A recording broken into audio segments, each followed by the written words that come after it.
Hello, everyone, and welcome. Today, we're going to have a discussion around creating developability profiles for biologics candidates. So, I'm Dr. Stephanie Call, and as part of my job on the product squad, I speak to a lot of researchers working in the biologics field. Over the years, I've learned a lot of your most common challenges in the lab. For those of you already working in the early development space, you're likely acutely aware of the pressure to choose the so called right candidate. Failure rates for protein-based therapeutics once they reach clinical trials remain high, and companies don't want to invest a lot of resources on candidates that will ultimately never make it to market. So I spend a lot of time working to make tools for helping you de-risk that candidate selection process and discussing with researchers how to improve what's already out there so you can do this work more efficiently. And today I thought it would be helpful to discuss developability profiles. Developability is a concept that means trying to determine which candidates from a library are most likely to remain stable, active, and safe for patients once that molecule reaches the clinic. However, in the early stages of candidate screening, you have a lot of candidates to evaluate and limited material with which to do so. So the challenge lies in getting as much valuable, high-quality data as possible about your candidates without using a lot of sample. So today we'll get into what you can get fairly quickly and simply in order to get started building out developability profiles for your biologics candidates. The best developability profiles help you avoid risks by characterizing many quality attributes associated with each candidate. This enables you to rank them by best or even worst attributes, and then look holistically at which ones have the most of these optimal attributes. Now, in past events, we've talked about how light scattering techniques are super helpful to biologics researchers looking to get more information about their candidates so they can make better selections. However, while light scattering gives valuable information about colloidal stability and sample purity, it's not the whole story. Probably one of the most common go-to techniques for evaluating the stability of a biologics candidate is thermal stability screening. There are several methods for doing this thermal stability screening, but today we'll be talking about just one, nano-DSF, or nanodifferential scanning fluorimetry. Nano-DSF experiments tell you how stable your candidates remain when a thermal gradient is applied to them. So we are going to talk a little bit more about how nano-DSF works and what it tells you, review some of the parameters we learned from light scattering techniques, and then finally I'll show how the Merck & Company Protein Sciences group put all of that information together in order to learn more about their samples. So there are a lot of biophysical characteristics to evaluate when it comes to complex protein-based therapeutics like biologics. A lot of work has been done over the past few decades to determine which characteristics make a candidate more likely to succeed or fail in the clinic. And anyone working on characterizing biologics will have different attributes they prioritize or different parameters they aim to optimize. There's no one singular approach. However, there are commonalities in approaches when it comes to de-risking the downstream development of a biologic therapeutic. But broadly, early development researchers are concerned with a few main categories of characterization: stability, structure, and functionality. Structural studies characterize how a protein is shaped and what modifications are present on the therapeutic. Functionality studies aim to determine how active a therapeutic is, how likely it is to remain active once administered, and how specifically and efficiently it targets its intended cellular destination. There are many, many kinds of structure and functionality assays and many considerations for optimizing and measuring effectivity or toxicity ahead of clinical trials. But all of that is a topic for another day. Today, what we're going to discuss is specifically stability characterization. While functional studies are concerned largely with the mechanism of action of a biologic, stability studies look more at the inherent characteristics of a molecule. Stability characterization can be done before or after the functionality studies, though it's often an iterative process with each round of stability or functionality optimization influencing the next round. So by evaluating the stability of a biologic, you get an idea of how stable your new drug is. This is super critical for long-term storage and administration, as an unstable drug is going to lose its function quickly and present toxic possibilities. Now, protein-based therapeutics like antibodies have a complicated balance between their folded, unfolded, and aggregated states, each of which is potentially reversible. Heat acts as a denaturant, so as you apply a thermal gradient to your samples, they're going to start to unfold.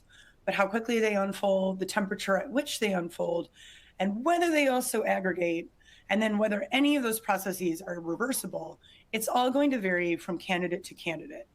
It's also dependent on the chemical environment of a candidate. So changes to even a single amino acid or altering the pH of a buffer, all of those can have a dramatic impact on this complex relationship. Stability studies deliberately introduce thermal stress to your candidates to get information about how stable they are.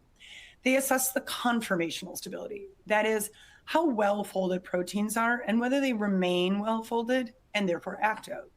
They also assess the colloidal stability, or whether protein therapeutic becomes aggregated. So the great thing about these experiments is that many of them can be done on the same sample in parallel, which means you get all this information at once without requiring a bunch of different instrumentation or expressing and purifying a lot of material. The result is you get a whole bunch of information about your samples in one fell swoop, and then you can use all of those parameters you collect to create a developability matrix that will help you select the optimal candidates for your pipeline. So what are some stability parameters? We have talked previously about the colloidal stability information provided from dynamic and static light scattering experiments. I encourage you to check out the video linked in the resources titled How Biologics Teams Use Dynamic Light Scattering to Identify Leading Candidates. That video will have more in-depth information, but let's quickly review what light scattering experiments tell you. So dynamic light scattering uses the movement of particles in solution to inform on their size and the distribution of particle sizes in your preparation. With DLS measurements, you find the hydrodynamic radius of your particles, and you calculate a PDI, or polydispersity index. When your prep has a high PDI, it means that it's not very uniform in folding or that there's multiple size particles present in the overall population. High PDIs are to be avoided. Now, static light scattering informs on the size and behavior of the particles in your prep more globally. It is used to find the average molecular weight of your particles, and if you follow the overall scattering from your prep, you'll identify at what temperature triggers a size change due to unfolding, called the scattering onset temperature, or T-scattering. So in summary, the key developability parameters you'll get out of single-point light scattering experiments are PDI and T-scattering. It's also possible to set up a multi-point dilution series in order to find self-association parameters. I talk more about that in the linked video, how to use light scattering techniques to predict your biologics self-association behavior at high concentrations. So check that out if you'd like to learn some more. All right, so light scattering experiments give you information on the colloidal stability using those physical properties of your molecules to find their size. Now, on the other hand, thermal stability parameters input heat the system and use changes in light absorbance to find information about the conformational stability of your candidates. One of the key parameters used to rank candidates is melting temperature, or TM. This is the temperature at which half your protein-based therapeutic is unfolded and the other half of it remains folded. There are several biophysical techniques that can help you determine this TM value. Today, I'm only going to cover nano-DSF, or nano-differential scanning fluorimetry. It uses the intrinsic fluorescence of your biologic in order to monitor its unfolding in response to a thermal gradient. When properly folded, most of a protein's hydrophobic residues are buried in its core. However, as a thermal gradient is applied, the protein unfolds, and those residues become exposed to solution. In particular, the hydrophobic residue tryptophan has different light emission properties depending on whether it's buried in the protein fold or exposed to aqueous solution. Tryptophan's emission peak shifts from 330 to 350 nanometers as it becomes exposed to solution. Now, by monitoring the emission at these two wavelengths, we follow the shift in overall emission as it changes in response to a temperature gradient. The TM is the inflection point of the graph. Now, with real-life data, it's often easiest to visualize the TM by looking at the first derivative view. While it's sometimes difficult to identify that inflection by looking at just the ratio data, that first derivative graph is going to have a nice peak where the inflection takes place, making it easier to identify. Another important parameter from this thermal unfolding information is the onset of melting, or T-on. This is derived from the point where the protein starts to unfold, or a 2% deviation from the linearity at baseline. So the higher value you find for TM and T-on, the more thermostable your candidate is. High thermal stability is indicative of overall more stable and thus a more promising protein-based therapeutic. One last thing I'd like to point out about the T onset and the melting temperature is that it is valuable to evaluate them together. There are times when protein unfolding is a slow or gradual process, so the Tm may be relatively high, but that T on is low. When this happens, it generally indicates a less stable candidate. A protein that rapidly transitions from folded to unfolded at a relatively high temperature is more stable than one that starts out gradually unfolding at a lower T on. This really illustrates the importance of evaluating stability parameters as a matrix.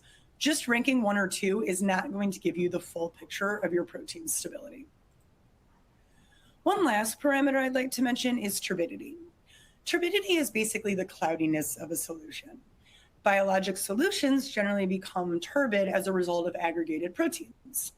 Large amorphous aggregates are tangled proteins with no order and no function. In order to measure turbidity, we look at the amount of light that passes through the sample. When proteins are well folded and not aggregated, they allow most light to pass through. It reflects off a mirror and returns to the system. However, as these big old chunks of amorphous aggregation form, they bounce the light off in all directions, and the light that returns back to the system is attenuated. So as these large aggregates form in response to the temperature denaturation, less light returns to the system, and we monitor at what temperature that process begins. Turbidity measurements offer a really nice corollary to T scattering measurements from static light scattering. SLS detectors are very, very sensitive, but they get saturated at a certain level of aggregation, so it's hard to follow what's happening beyond that. Turbidity helps pick up where those SLS optics leave off. Back reflection is less sensitive to low levels of aggregation or a small number of aggregates, but as that solution becomes more aggregated, it won't oversaturate it because it's always measuring how much light is lost from the system. Okay, now that we've reviewed a few parameters that can help characterize the stability of a biologic, let's talk about Merck's protein science group and how they approach creating these matrices for biologics. It's worth noting, this group evaluates a ton of different developability characteristics. And unfortunately, there is not just one single instrument that does all these measurements at once, as great as that would be. But they turned to the Prometheus Panta to measure DLS, SLS, nano-DSF, and back reflection, all in parallel along a thermal denaturation gradient. This enabled them to knock out a bunch of these parameters using just one instrument. The group was looking specifically at monoclonal antibodies. I want to show again the complex interplay between folded and unfolded states typical for mAbs. Each of these branch points represents a temperature at which colloidal or conformational stability transitions. These branch points are impacted by the primary sequence of the protein-based biologic, among other things.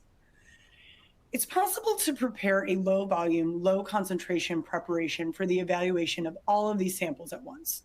A thermal gradient is applied to the samples, and with maximal heat transfer, you get very high resolution data on the unfolding and colloidal stability changes. This allows you to create full developability profiles about your candidate's stability behaviors. Now, the experiments I'm about to describe were carried out on 2 originator mAbs that Merck was looking to optimize and improve for stability.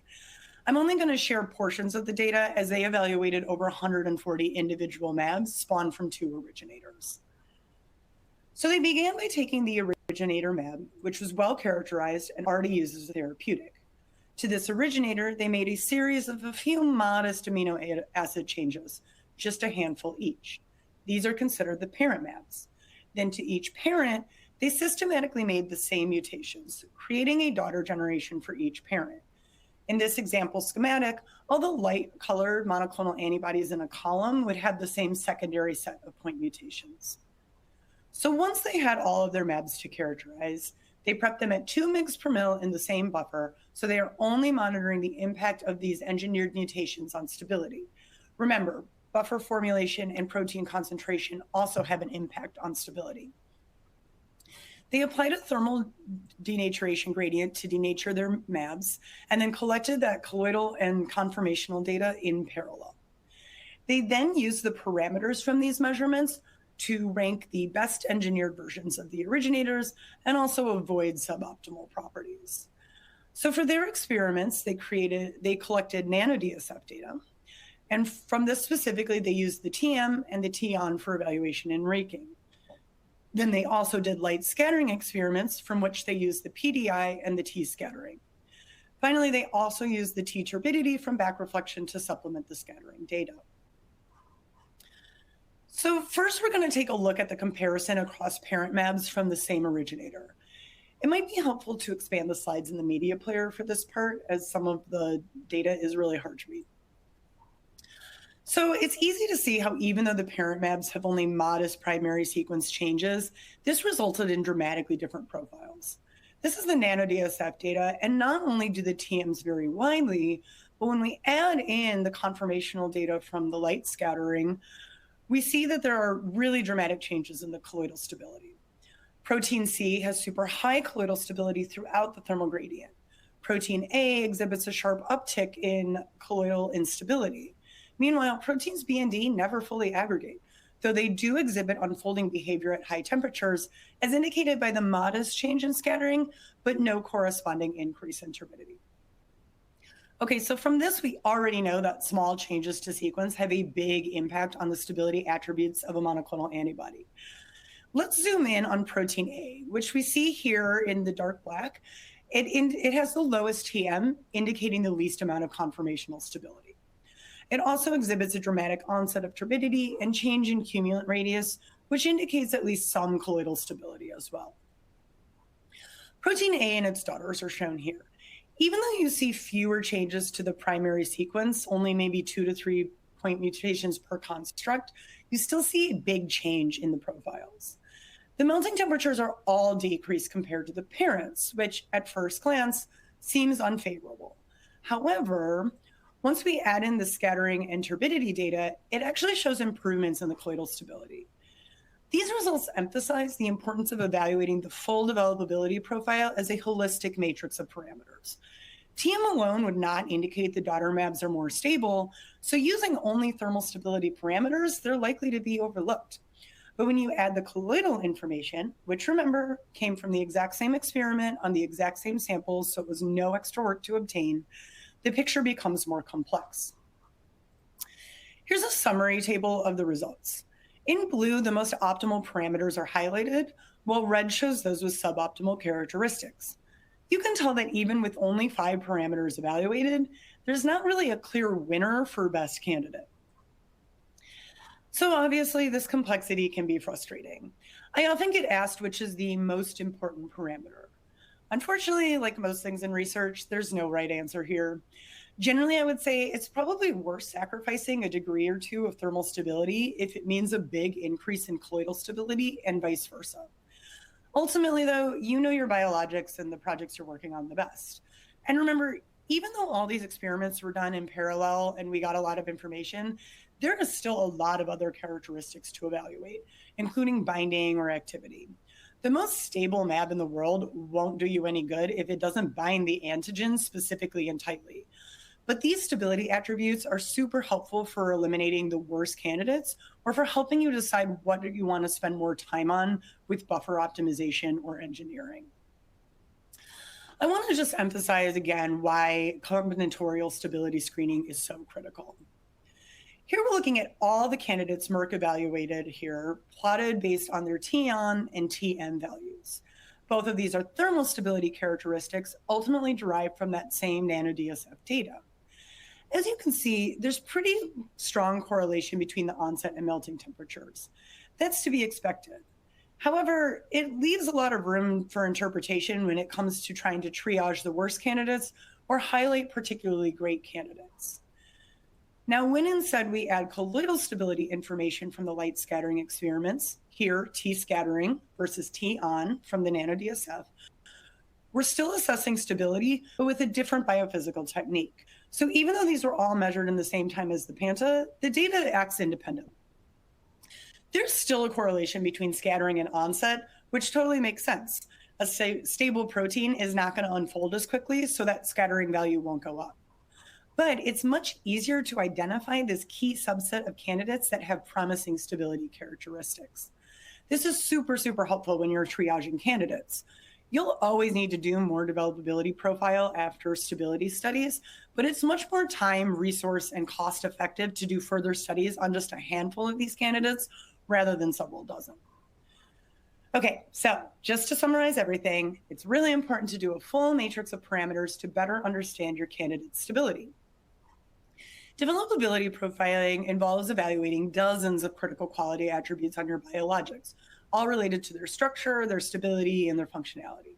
With so many attributes to evaluate, it's beneficial to knock out as many as you can in parallel all at once.